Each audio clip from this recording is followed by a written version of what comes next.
नमाज से फारिग होने के बाद हजरत अबू बकर रजी अल्लाह अन्हु ने आमिर से पूछा, कहो आज तो कुफ्फार इस तरफ नहीं आए? आमिर ने जवाब दिया, नहीं, बल्कि आज कुछ लोग यसरब, तायफ, जद्दा और दूसरी सिमतों में गए हैं। आमतौर से कुफ्फार आज खोजने नहीं निकले। हुजूर सल्लल्लाहु अलैहि वसल्लम ने कहा, शायद वे मायूस होकर बैठ गए। आमिर ने जवाब दिया, ऐसा ही लगता है।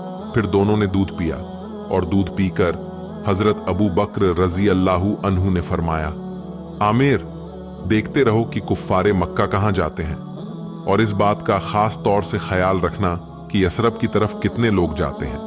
आगे कहा, आज रात हम सब यहां से रवाना हो जाएंगे और तुमको भी साथ चलना होगा।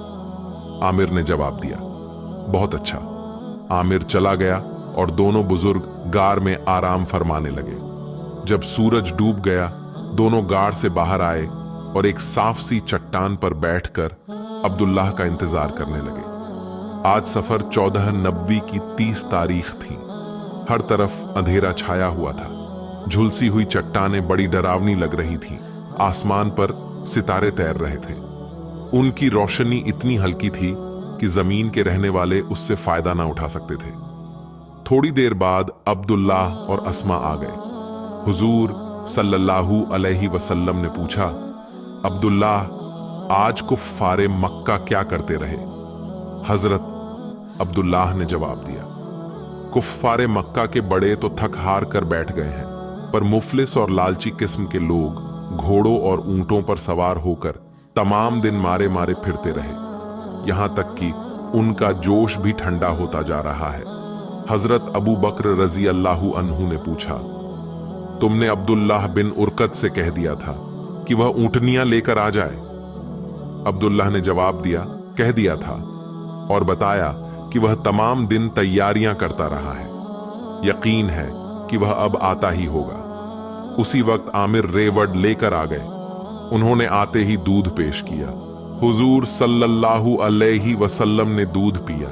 जब आप दूध से फारिग हुए तो अब्दुल्लाह बिन उरैकत ऊंटनियां लेकर आ गए और उनके साथ एक ऊंट भी था। हजरत अबू बकर रजी अल्लाह अन्हु ने पूछा, अब्दुल्लाह, तुम तैयार होकर आ गए? अब्दुल्लाह बिन उरैकत ने जवाब दिया, जी हां, मैं तैयार होकर आ गया हूं। हजरत अबू बकर रजी अल्लाह अन्हु ने पूछा, किसी आदमी ने तुमको आते तो नहीं देखा? अब्दुल्लाह का जवाब था, नहीं, ये दूसरा सवाल था। किसी से तुमने बातों बातों में हम लोगों की रवानगी का जिक्र तो नहीं किया? अब्दुल्लाह ने जवाब दिया, नहीं, ऐसी गिरी हरकत की उम्मीद मुझसे न करें। अबू बकर ने तस्दीक दी, सही कहा। अब्दुल्लाह बिन उरैकत ने फिर कहा, मेरे ख्याल में हमको जल्द रवाना होना चाहिए। अगर हम अभी चल दें तो दिन निकलने तक काफी दूर निकल जाएंगे। हुजूर सल्लल्लाहु अलैहि वसल्लम ने फरमाया, ठीक है, जल्दी करो। जो सामान अब्दुल्लाह और अस्मा लाए हैं उन्हें लाद लो और फौरन रवाना हो जाओ। हजरत अबू बकर बोले, बहुत बेहतर, और ऊंटनियां बिठाकर सामान लादना शुरू किया। सामान ही क्या था, कुछ जोड़े कपड़े, कुछ चादरें, कंबल, 2 थैले, एक सत्तू का, एक खजूर का, और बस यह सामान था इन बुजुर्गों का। सबसे पहले हुजूर सल्लल्लाहु अलैहि वसल्लम एक ऊंटनी पर सवार हुए, दूसरी पर हजरत अबू बकर बैठे।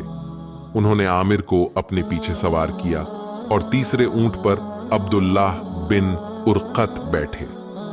जब चारों आदमियों का यह छोटा सा काफिला चलने लगा तो हजरत अस्मा की आंखों में आंसू आ गए और उन्होंने फरमाया, ए अल्लाह, मुसलमानों की रहनुमाई कर, मेरे बाप और खानदानी गुलाम और उनके रहबर की रहनुमाई कर। हजरत अब बकर ने फरमाया, प्यारी बेटी, अल फिराक, जुदा होता हूं। फिराक का नाम सुनते ही हजरत अस्मा की आंखों से आंसू उबल पड़े। उन्होंने फरमाया, प्यारे बाप, क्या तुम हमेशा के लिए जुदा हो रहे हो? हजरत अबू बकर ने फरमाया, मेरी बच्ची, हमेशा के लिए नहीं। मैं यसरब पहुंचकर जल्द ही तुझे और तेरी छोटी बहन आयशा और तेरे भाई को बुला लूंगा। हजरत अस्मा ने सिसकियां भरते हुए कहा, देखो, हमको भूल न जाना। हुजूर सल्लल्लाहु अलैहि वसल्लम ने फरमाया, अस्मा न घबराओ, खुदा तुम्हारी और तुम्हारे अजीजों की हिफाजत करेगा। जब हमको इत्मीनान नसीब होगा हम सबसे पहले तुम्हें ही बुलाएंगे। हजरत अस्मा ने कहा, मेरे हुजूर सल्लल्लाहु अलैहि वसल्लम, याद रखिएगा हुजूर सल्लल्लाहु अलैहि वसल्लम ने फरमाया, कैसे भूल सकता हूं। अच्छा, अलविदा। हजरत अस्मा ने फी अमानिल्लाह कहा। फिर ये छोटा सा काफिला चल पड़ा। अब्दुल्लाह और अस्मा रेवड़ हाँक कर ले गए। काफिला बड़ी खामोशी से चल रहा था। कोहे सौर से उतरकर पहाड़ का निचला मैदान तय करने लगा। अभी ये थोड़ी दूर चले ही थे कि सामने से एक अरब आता दिखाई दिया। यह अरब कहीं दूर से आ रहा था। उसके पांव पर धूल जमी हुई थी। उसने ऊंट सवारों को देखा। फौरन ही उसकी जुबान से निकला, कौन? मोहम्मद और अबू बकर। जरूर ये दोनों कौम से डर कर भागे जा रहे हैं। अरब ने ये बातें बड़े धीरे से कहीं कि ऊंट सवारों ने न सुनी। वे बराबर चलते रहे, यहां तक कि कुछ दूर चलकर रात की तारीकी में गुम हो गए। अरब मक्का की ओर बढ़ता रहा, मगर अब उसने अपनी रफ्तार तेज कर दी। इंशा अल्लाह सीरीज का अगला हिस्सा जल्द ही पोस्ट किया जाएगा।